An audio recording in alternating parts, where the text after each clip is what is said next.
Cette vidéo est sponsorisée par Clean My Mac. Ce qu'il y a à l'intérieur de ce sac, c'est ce que j'emporte partout avec moi, que j'aille à l'étranger, que je parte un petit week-end ou que j'aille au studio.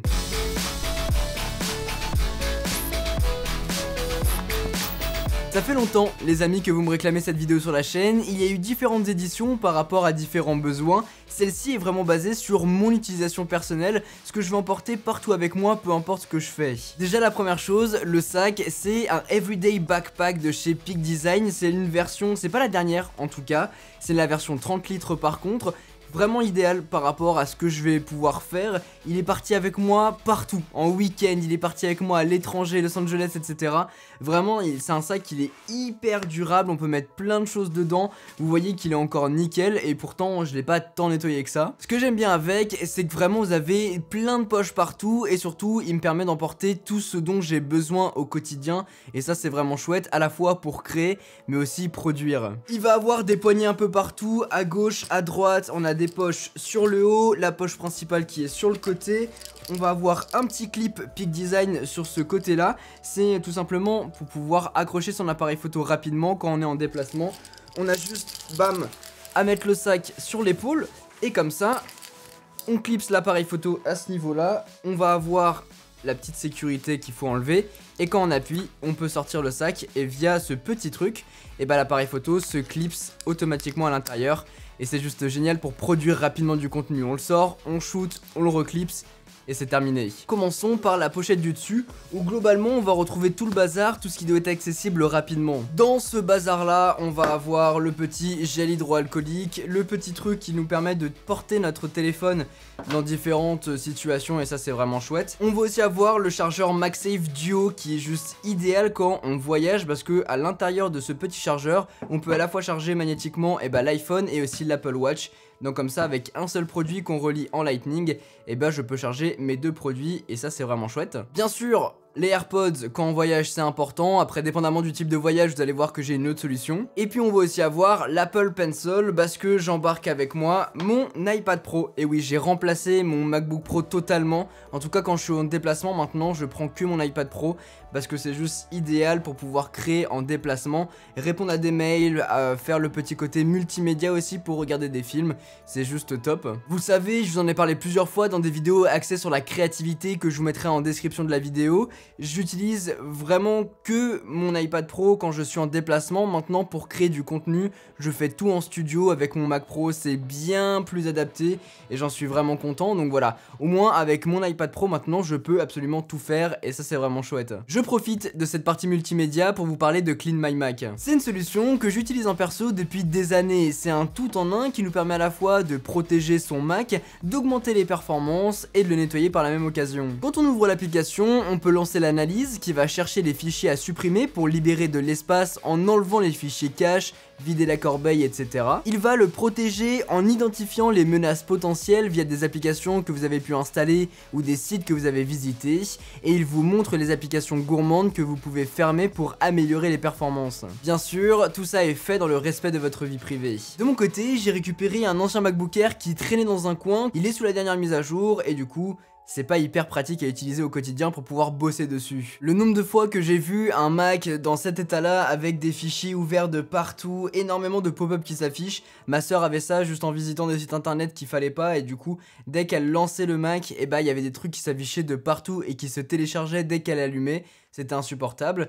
Du coup en ouvrant Clean My Mac, on va pouvoir corriger 2-3 trucs. Et puis bien sûr, tout ça fait apparaître notre ennemi de toujours, la roue multicolore qu'on n'a pas envie de voir, hein. Quel enfer. Du coup, il suffit de passer un coup de Clean My Mac à la monsieur propre pour analyser notre Mac, supprimer les fichiers dont on n'a pas besoin et qui ne servent à rien, qui peuvent même poser problème, histoire de l'accélérer un peu. On le laisse faire, c'est lui qui va tout chercher et on pourra les supprimer par la suite. Voilà ce qu'il a repéré, 1,18 Go à supprimer. Ici on peut avoir plus de détails si jamais on va aller chercher ce qui s'y passe. Au niveau de la protection, on est ok. Ici, on a 3 tâches à fermer pour améliorer les performances.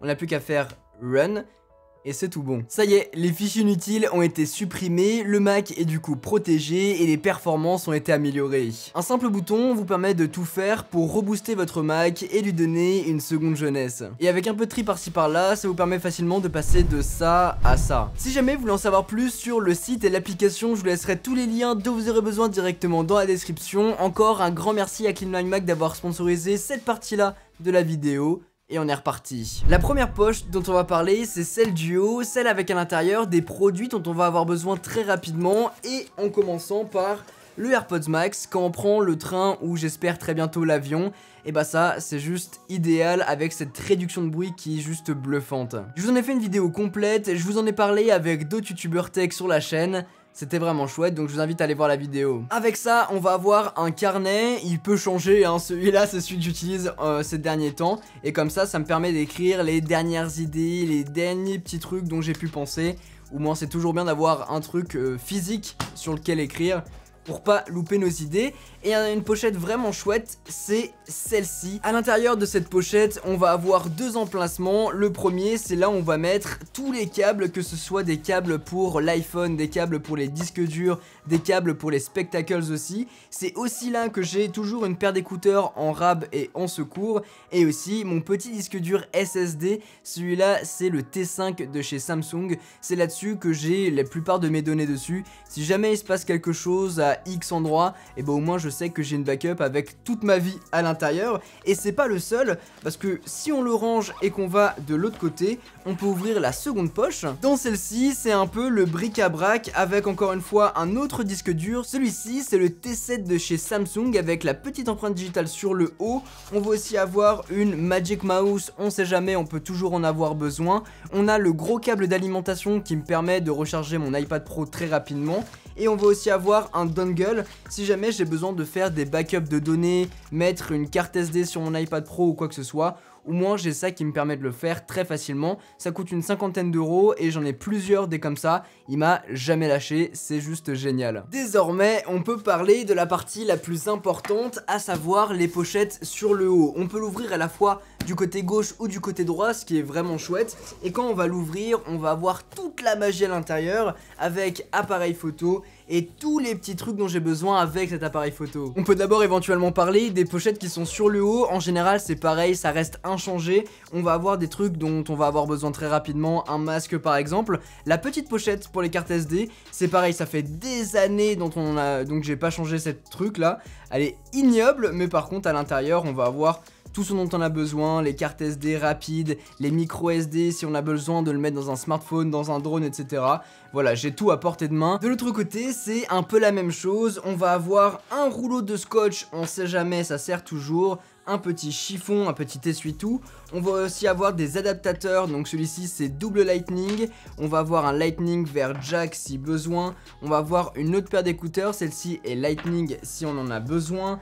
Des petits médicaments si on veut, bah voilà, c'est que des médicaments. C'est un peu la trousse de secours ultime. Sur les côtés, je sais que j'ai tout ce dont j'ai besoin. Voilà, c'est nickel comme ça. Et surtout, c'est bien rangé, comme ça, si jamais j'ai besoin d'y avoir accès, je sais où c'est et ça ne bouge pas. Et ça, c'est top. Et puis sinon, comme ça vous donne un aperçu du sac au complet. Sur la partie du haut, on a aussi accès aux AirPods Max, etc.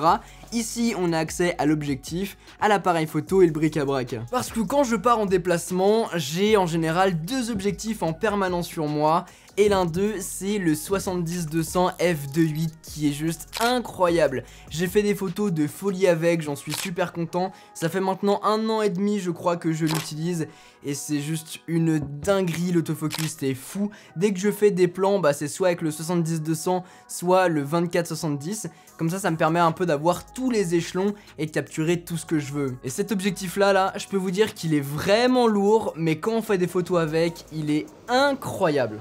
C'est ouais, je crois que c'est l'un des meilleurs achats à faire. L'objectif, le 24-70, je pense que c'est vraiment celui que vous devez prendre chez Sony si jamais vous avez cette gamme de produits. C'est l'objectif qui est juste incroyable. Oui, il coûte un peu cher, mais c'est un objectif full frame et surtout c'est un objectif avec un autofocus de dingue, un piqué qui est absolument fou et surtout qui est très polyvalent, vous pourrez tout faire avec. Sinon, pour parler un petit peu de la 7 III, et bah c'est mon boîtier que j'utilise maintenant depuis presque 2 ans il me semble. J'ai mis un grip en dessous, comme ça je peux avoir 2 batteries Z à l'intérieur, et là l'autonomie est juste fabuleuse. Sur le côté, vous voyez qu'il y a 2 petites sangles qui dépassent, c'est des sangles de chez Peak Design qui me permet d'utiliser cet accessoire là qui vient du coup aussi de chez Peak Design.